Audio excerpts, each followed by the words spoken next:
Here looking at a live shot of the Windsor Public Library. Things took a big step back to normal there today, with most services being brought back at several locations. So what are they going to do to keep patrons safe during the pandemic? Well, that is coming up in just a few minutes.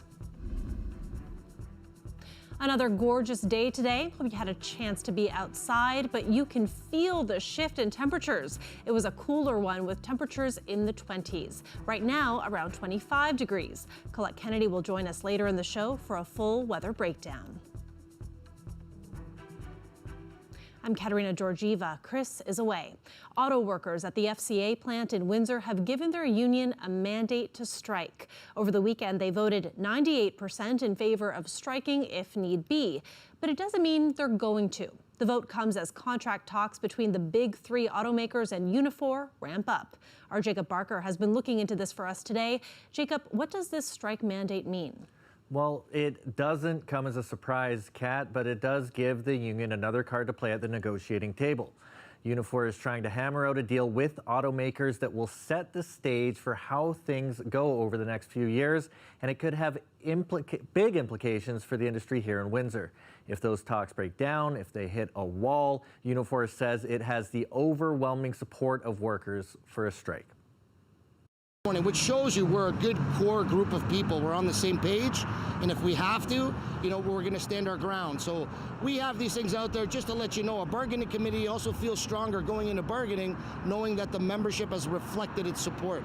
With the current contract expiring on September 21st, now is the time to sit down at the table and hammer out how the next few years will look. Jerry Dias, the national president for Unifor, is looking for a 3-year contract with all three of the big three automakers. It's called pattern bargaining. The union will pick one of the companies to first negotiate terms with and use that agreement as a template for agreements being made with the other companies. We are going to set the deadline. The deadline will be September the 21st, and if we don't have an agreement with the company that I select to have a pattern, the strike will commence immediately. The local union for FCA workers is looking for wage increases, but the biggest focus is on getting a new product in Windsor. Recently, the assembly plant lost its third shift, affecting the jobs of about 1,400 workers. Securing a new vehicle to be built here could bring back those jobs. I got a shirt for every single day with a different hashtag on it for Jerry. The union hopes Dias will select FCA to set the pattern for bargaining, putting the terms they want at the front and foremost of negotiations. So if we can control our destiny, this is where we're going, then we know that we've got the patterns that they will fall into place.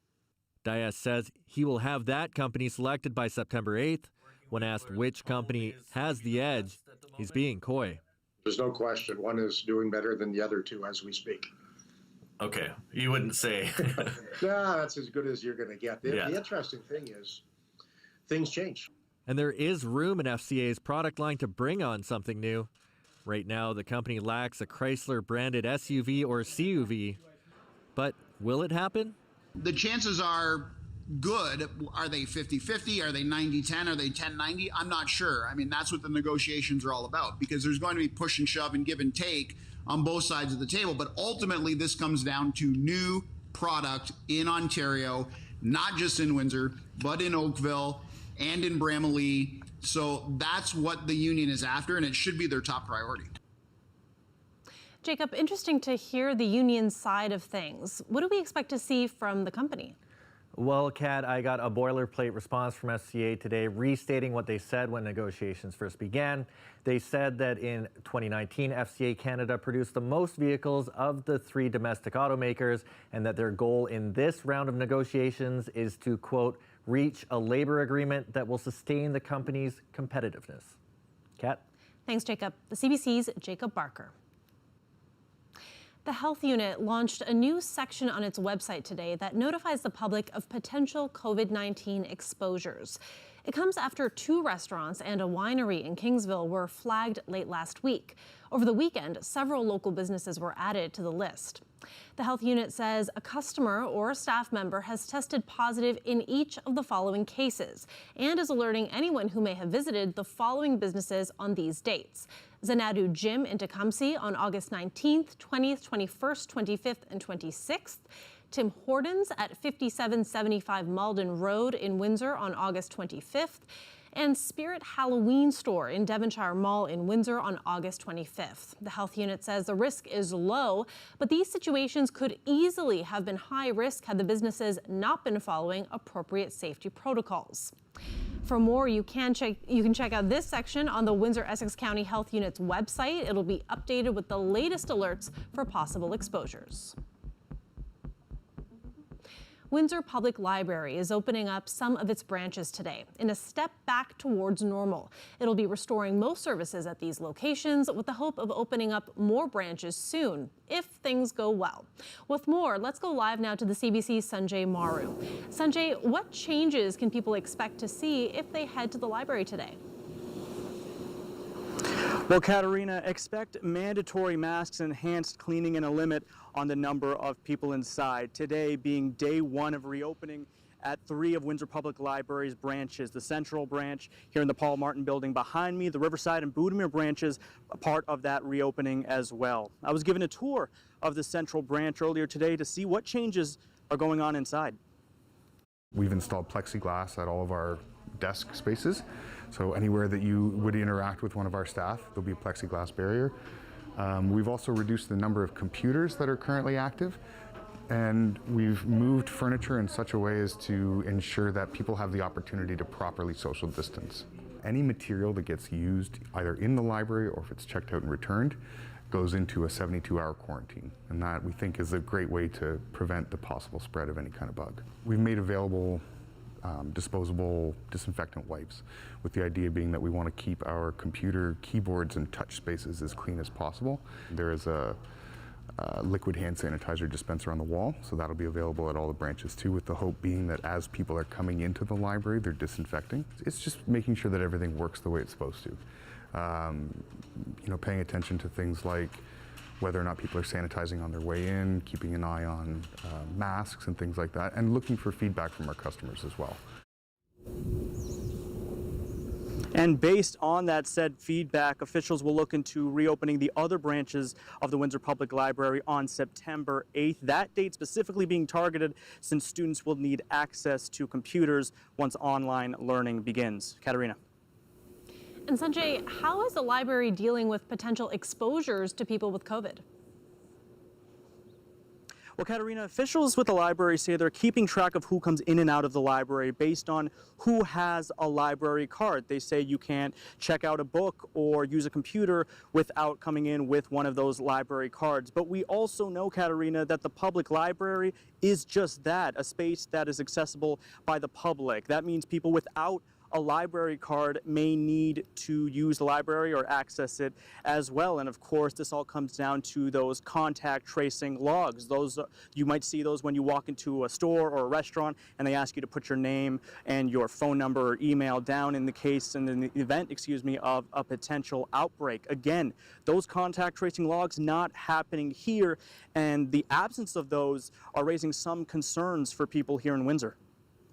Especially with what we got going on with the COVID-19. So I think they should definitely keep names of tracks in the library for sure.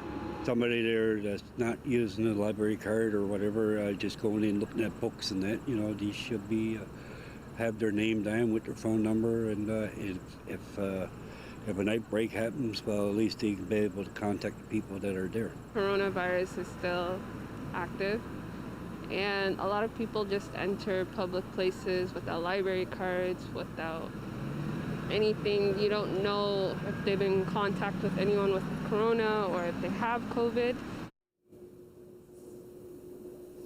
And those sentiments being echoed by the region's medical officer of health today, saying the best practice is for the library to introduce those contact tracing logs for all patrons, whether they have a library card or not. Katerina.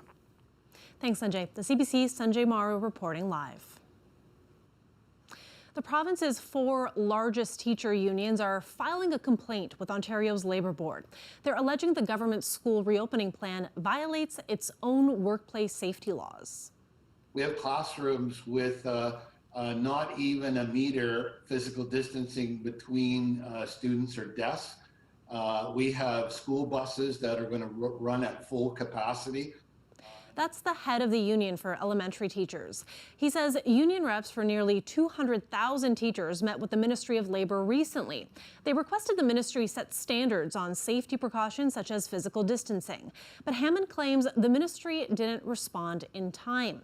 He wants the government to step up and deal with safety issues in schools. Last week, it was the Premier who said teacher unions need to step up. And today, Doug Ford renewed that call. We've worked with every organization, every labor organization, every single group in the entire country at all different political stripes. And every single one, 99.9% of everyone's getting along, except there's one group. It's the teachers union. Why? Ford also claimed today he regularly hears from teachers during his travels across Ontario and says many of them apologize for the way their unions are acting. The Premier says he can't understand why these unions aren't cooperating with the government, saying he's given them everything they've asked for. A resident of Windsor, Essex has tested positive for West Nile virus. It's the first human cases of the virus in the region in 2020, according to the local health unit. The virus was discovered in 2 mosquito pools in the region back on July 27th after routine testing. Officials say most people never develop symptoms and are unaware they have the virus, but it can cause severe disease in about 1% of those infected. Health officials are reminding people to take precautions against mosquito bites, use repellent, and remove standing water from around properties. For the first time in 5 months, the Windsor International Airport is resuming commercial flights. Starting September 8th, there will be 2 flights a day from Windsor to Toronto with Air Canada. Porter was scheduled to start flying out of Windsor back in July, but plans were changed. It's been a difficult year for the airport, with hundreds of thousands of dollars in losses. But now, the first step towards recovery. I spoke with the airport's CEO about what passengers can expect. We've done a lot of things terminal-wide. Passengers will see some differences, but I don't think there'll be differences that they're not accustomed to seeing elsewhere in our society. Obviously, we have masks mandatory in the terminal, sneeze guards. We're moving to touchless technology. A lot of social distancing marks on the floor. Positive guidance in terms of signage. We're having dedicated entrance and then dedicated exits to try and get that flow of movement minimized in terms of cross movement of flow. We're also going to have a couple of relaxation zones throughout the terminal where you can go and you can socially distance and remove your mask and take a few breaths if you feel that you want to do that. We find that's a good best practice to have, and you don't know if how long you're going to be there in certain times, and so we've got 2 of those zones, and there'll be signs for those as well. And we strongly encourage only ticketed passengers to come into the terminal. So we're encouraging sort of the kiss and ride concept or drop-offs, and we'll be looking at taking our short term and giving some grace period for that, so you can park and say goodbye and then have your loved ones come in or your friends come into the terminal to limit the number of people as best we can. What does this mean for your staff and for your staffing levels, given that you haven't been operating, at least commercially, for some time? Are you able to hire people back? Tell me about that. Yeah, we've had almost weekly or biweekly calls with our union. I have, and we have since this started, even before we had to lay off, which we did have to do, obviously, when you're down to 0 commercial flights. And we are calling people back. Now, the number of people that we call and the timing will be commensurate with the flight schedules. And hopefully as they ramp up, we'll call more people back. So we take a look at what we have, what we need to service the airline partners, and then we call back staff accordingly.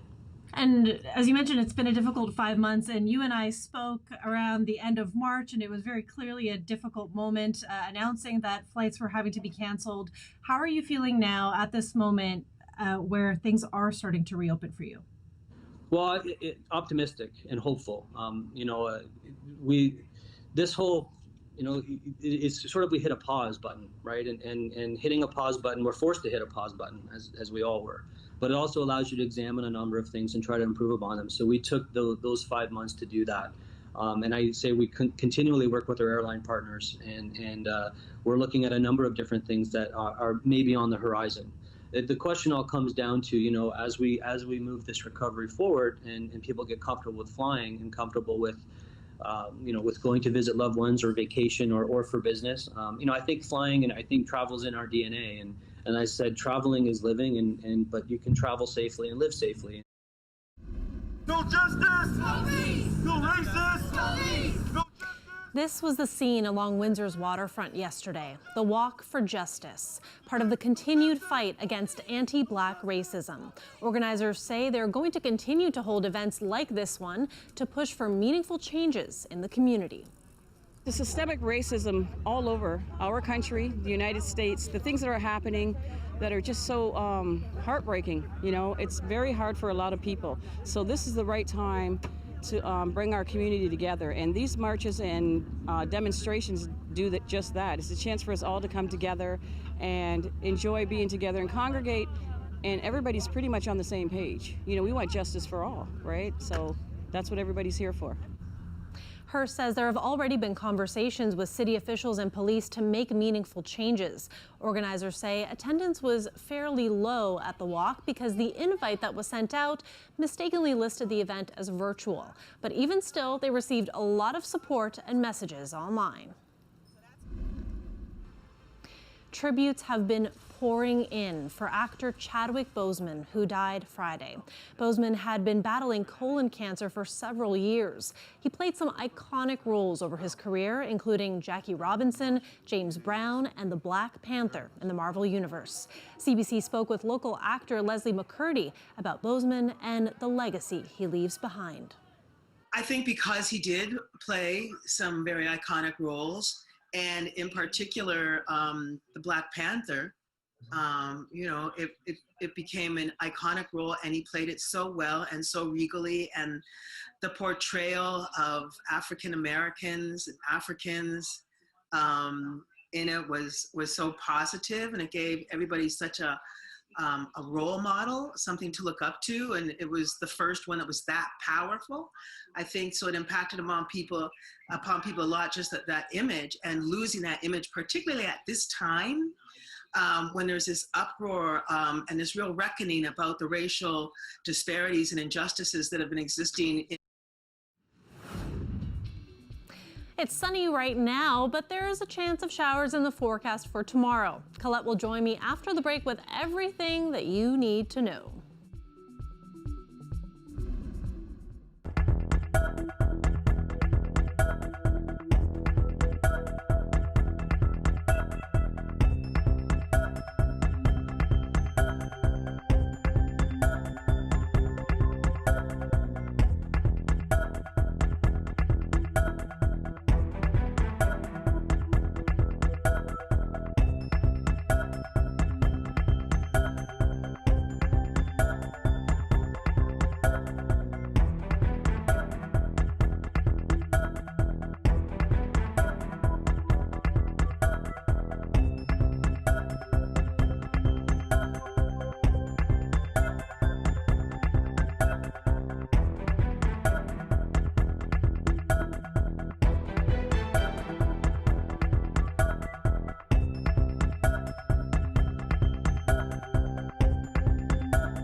A rare encounter with a bear was captured on camera over the weekend. This black bear came right up close to a jogger and gave her leg a swat with its paw. She was able to escape the bear. Experts say if it happens to you, you should back away slowly. The popular hiking trail where it happened in Coquitlam, BC, has since been closed as conservation officers try to trap the animal. Let's bring in Colette Kennedy. Colette, that's my nightmare. I have so many. I was watching the VMAs last night, and my partner was on his iPad, and I'm like, "What are you looking at?" And he was looking at that, and I was like, first of all, who was making that video? Like, who is just videoing that? Seriously, like, what do you do if you see it? Like, are you actually pulling your phone out? Are you calling 911? Or are you, like, filming? No, it's like, oh, I got to make a video of this bear coming up to this woman. We all make choices, I guess. You know, but now we can observe that and think, gosh, I'm so glad that wasn't me. I know, and also, what's going through that bear's mind? Because it was almost like, whoop, you're it, tag, you're it. I know, and then it was so weird. There's so many places to go. That poor gal just carries on with her jog. Anyway. Let's carry on with your weather, shall we? Because I'm using up all my time here, but oh my gosh, it just blows my mind. Here are your current temperatures. 24 degrees right now. Chatham, Kent, you're sitting at 23 degrees. And the Humidex, it doesn't add that much. Guess what? Tomorrow, all things change, and we get some humidity coming back at us as another system is going to be moving our way. So for now, the radar looks good, but yes, I know you can see just kind of off here towards the northwest of us. This is going to be the next system that's going to be our playmaker as that comes in. So the cold front here and some of the storms out ahead of it at this moment. Now, as that comes through, we have a quiet night tonight, but that'll be approaching us as we get towards tomorrow afternoon. That's when I'm increasing our chance of seeing some showers and thunderstorms coming our way. So this is the overnight hours. We're doing okay. This is tomorrow morning. We're still probably on the dry side, but seeing increasing cloudiness, and then it does break apart a little bit, but I've got a good chance, about 40% of some scattered showers and thunderstorms in the afternoon. By evening, yeah, we have a much better chance than I would expect. I anticipate we're going to have some in the evening and the overnight, and at times some heavier rain, some embedded thunderstorms here where you could put down some heavier rain into Wednesday morning, and then we'll see it breaking up again and then clearing out into Wednesday afternoon. So the models don't handle this well. We know that because we're talking about how it can be so localized with some of those storms and trying to pinpoint where they will go through. But just to give you kind of an idea, we could have some areas where we're looking at close to 25 millimeters of rain, but could be even more than that in some spots. Overnight tonight, your temperature is looking like this. It's just a little bit above seasonal, a little warmer than last night. Tomorrow is certainly warmer than today, and not only that, the Humidex value goes up. So the dew point's going up and that humidity, the wind's turning towards the southwest, and that's part of the reason that we'll be seeing that.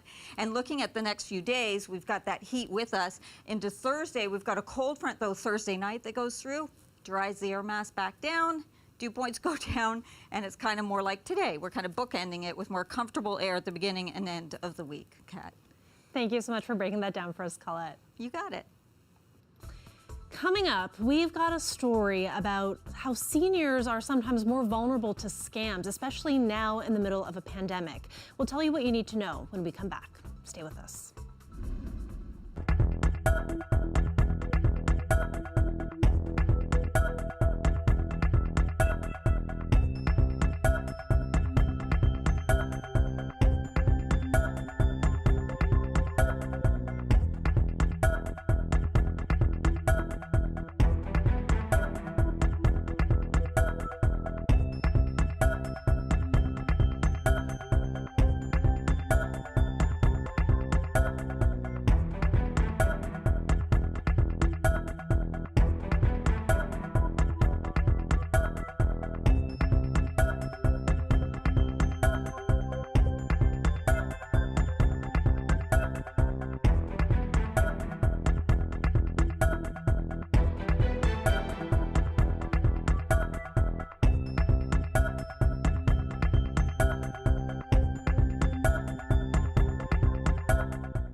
There's concern in Windsor for seniors falling victim to scams, especially during the COVID-19 pandemic when they might be more vulnerable and more isolated. A local initiative began last summer to educate seniors and assist them if they've been duped. Now they say it's all the more important after one woman says she's seen cases in her own building that she describes as horrific. One case led to another case, and it was these people were taking people to lawyers and changing their wills to become their powers of attorney. And the last victim, their daughter was involved, and they forged letters to the board, to the police, forged the ownership on his car, took his car because he was in the hospital, and he was in for 4 months. I think they just thought he would never come back. This program aims to connect senior citizens with the resources they need if they've been taken advantage of. Community Legal Aid and Windsor Police are two of the partners involved, but they've also been educating them and their family members on the signs of a scammer.